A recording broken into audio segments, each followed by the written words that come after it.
বৃদ্ধ একটি লোক এভাবে শুয়ে আছে, দেখে অনেক মায়া হলো। তারপর কাছে গেলাম, কাছে গিয়ে ওনার যে অবস্থা দেখলাম গাইস, আমার বলার ভাষা আমি হারিয়ে ফেলেছি। গাইস, ভিডিওটা স্কিপ না করে ভিডিওটা শেষ পর্যন্ত দেখতে থাকুন। আসসালামু আলাইকুম, কেমন আছেন? এইখানে শোন, আপনি এইখানে শোন। তো খাওয়া দাওয়া কই করেন? বাবা খাওয়া দাওয়া করি না, করেন নাই? আজকে 2 দিন করি না বাবা। কেন খাওয়া দাওয়া করেন নাই? না কেউ আজকে আইনা দিব, ওই লোক নাই। মানে আইনা দেওয়ার কোনো লোক নাই? না তা আপনার কেউ নাই এদিকে? না বাবা, কেউ নাই? আমার দুটা পাও নাই, চোখও দেখি না। চোখকে দেখেন না? ভালো ডান চোখে দেখি না, বাম চোখে অল্প দেখি। রোজা রাখছেন?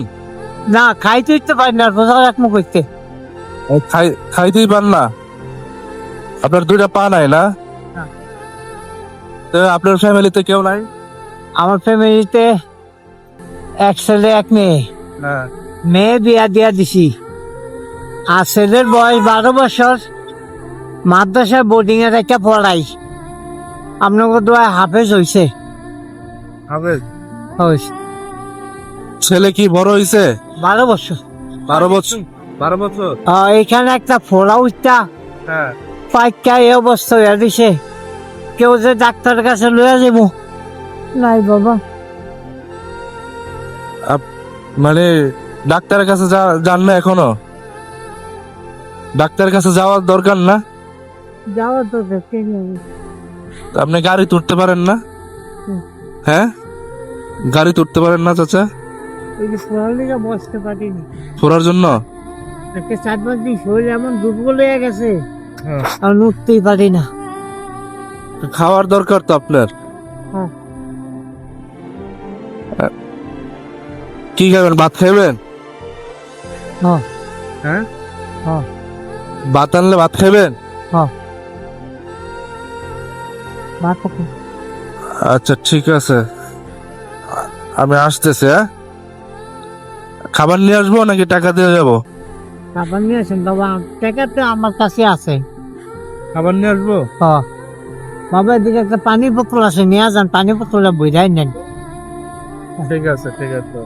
তো গাইজ, লোকটার মুখ থেকে আপনারা শুনলেন বৃদ্ধ চাচার 2টা পা নেই, এবং কেউ যে তাকে খাবার কিনে দিয়ে যাবে সেই মানুষটা পর্যন্ত তার নেই, এবং চাচার ব্যাক সাইডে একটা ফোড়া হয়েছে, এবং সেই জন্য সে বসতেও পারছে না, সেই জন্য সে কোথাও যাইতেও পারতেছে না, খাবার কিনেও খেতে পারতেছে না। আমি এরকম একটি লোক দেখে কিভাবে আমি তাকে ফালায় চলে যাই। উনি বলেছে 2 দিন যাবত উনি খাবার খায়নি। তারপর গাইজ সোজা আমি আর ওনার কথা না শুনে একটা হোটেলে গেলাম। হোটেলে গিয়ে তার জন্য মুরগির মাংস নেই এবং ভাত নেই, যেহেতু ওনার এখানে পানি নেই, একটা পানি নিয়ে নিলাম। একটা লোক 2 দিন যাবত খায় না, সে মানুষটা কত কষ্টে আছে আপনি একটা বার চিন্তা করতে পারছেন? গাইজ, আমি লোকটাকে দূর থেকে ফলো করছি, ক্ষুধায় উনি কাঁপতেছিল। এই মানুষটা খাবারের জন্য কষ্ট পাবে, তাও আমার চোখের সামনে পড়ে। পৃথিবীর সবচেয়ে যন্ত্রণা হচ্ছে ক্ষুধার যন্ত্রণা। ক্ষুধায় কোনো মানুষ কাতরাতে থাকবে আর আমি সেটা দেখে চলে যাব, এটা আমার দ্বারা সম্ভব না কখনো। 10 মিনিট হেঁটে একটা হোটেলে গিয়ে ওনার জন্য দ্রুত খাবারটা নিলাম। তারপর যখন খাবারটা ওনাকে আমি হাতে দিচ্ছিলাম, সত্যি কথা গাইজ, আমার মনের মধ্যে একটা শান্তি কাজ করছে। ক্ষুধার্ত মানুষকে আপনি যখন খাওয়াবেন, ক্ষুধার্ত ব্যক্তির চেয়ে আপনি বেশি খুশি হবেন, এবং আপনার মনের ভিতরে অন্যরকম একটা শান্তি কাজ করবে। মানবতার কাজ হোক না মানব সেবায়, যদি মানব সেবায় করতে করতে ফকির হয়ে যায়, সেই ফকির হতে আমি রাজি। কি হবে এত টাকা পয়সা ধন দৌলত দিয়ে? আমার তো এই দুনিয়াতে সবকিছু নিয়ে যাওয়া সম্ভব নয়। এই দুনিয়াতে আমি ভালো থাকবো, আমার আশেপাশে মানুষ খারাপ থাকবে, সেই বিষয়টা দেখতেই কেমন লাগে, তাই না? আমি একটা বার ভাবলাম যে মানুষটা 2 দিন যাবত না খেয়ে আছে। আমি দূর থেকে খেয়াল করলাম, অথচ সামনের দিয়ে অনেক মানুষ যায়, উনি তাকায় থাকে কিন্তু কিছু বলে না কাউকে। জীবন কতটা নিদারুণ, তাই না? পাশে দিয়ে অনেক মানুষ হেঁটে যাচ্ছে, অথচ এই মানুষটাকে একবার জিজ্ঞেস করছে না কেউ। ওনার ব্যাক সাইডে বিষ ফোড়ার কারণে উনি ব্যথায় এই হুইল চেয়ারটা বসতেও পারতেছে না, কোথাও যাইতেও পারতেছে না, সেজন্য সে খাবারও খেতে পারতেছে না, কিছুই করতে পারতেছে না। এই মানুষগুলো দেখলে আমি আল্লাহর কাছে লাখো লাখো শুকরিয়া আদায় করি। আল্লাহ, আপনি আমাদেরকে কত ভালো রেখেছেন। যাদের পা নেই, যাদের হাত নেই, এই মানুষগুলো যে দুনিয়াতে কতটা কষ্ট করে বেঁচে আছে।